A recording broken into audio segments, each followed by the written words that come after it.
اسلامی تاریخ میں کچھ واقعات ایسے ہیں جنہیں یاد کر کے دل خون کے آنسو روتا ہے۔ ان میں سے ایک المناک واقعہ ہرہ ہے جو یزید بن معاویہ کے دور حکومت میں 63 ہجری میں مدینہ منورہ میں پیش آیا۔ یہ واقعہ نہ صرف ظلم کی بدترین مثال ہے بلکہ اس نے امت مسلمہ کو یہ سبق بھی دیا کہ جب حکومت کا مقصد صرف طاقت ہو جائے اور دین و اخلاق کو نظر انداز کر دیا جائے تو انجام کتنا ہولناک ہو سکتا ہے۔ یزید اموی خلیفہ معاویہ بن ابو سفیان کا بیٹا تھا۔ حضرت معاویہ نے خلافت کو موروثی بنانے کے لیے یزید کو ولی عہد بنایا۔ حضرت علی رضی اللہ تعالیٰ اور حضرت حسن رضی اللہ تعالیٰ کی شہادت کے بعد خلافت اموی خاندان میں منتقل ہوئی۔ یزید نے 60 ہجری میں خلافت سنبھالی، لیکن یزید کی شخصیت اسلامی اقدار سے دور تھی۔ وہ شراب نوشی، بے راہ روی، فحاشی اور ظلم جیسے افعال میں مشہور تھا۔ یہی وجہ تھی کہ مدینہ، مکہ اور دیگر اسلامی علاقوں کے علماء، صحابہ اور تابعین نے یزید کی خلافت کو قبول نہیں کیا۔ مدینہ طیبہ نبی کریم صلی اللہ علیہ وسلم کا شہر ہے۔ یہاں بڑے بڑے صحابہ اور ان کے خاندان آباد تھے۔ جب اہل مدینہ کو یزید کی بداعمالیوں کا علم ہوا تو وہ سخت ناراض ہوئے اور اس کی خلافت سے علیحدگی کا اعلان کر دیا۔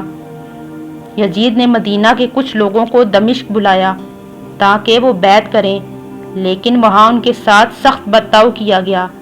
جب وہ واپس مدینہ آئے تو انہوں نے عوام کو یزید کے خلاف بغاوت پر آمادہ کیا۔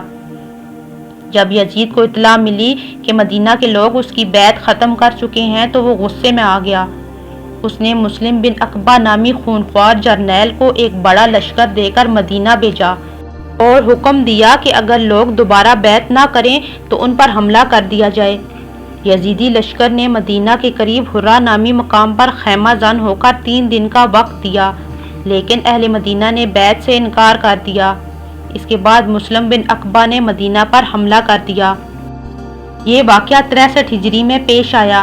یزیدی لشکر نے مسجد نبوی کی بے حرمتی کی، ہزاروں معصوم مرد، عورتیں اور بچے شہید کیے۔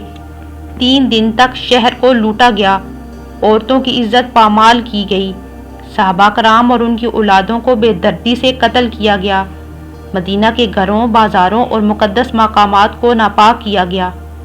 تاریخ بتاتی ہے کہ 700 کے قریب صحابہ کرام اور 10,000 مدنی شہری اس ظلم کا شکار بنے۔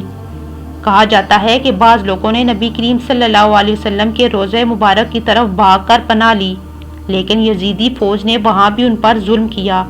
ایک وقت آیا کہ مسجد نبوی میں گھوڑے باندھے گئے اور لوگوں کو وہاں قتل کیا گیا۔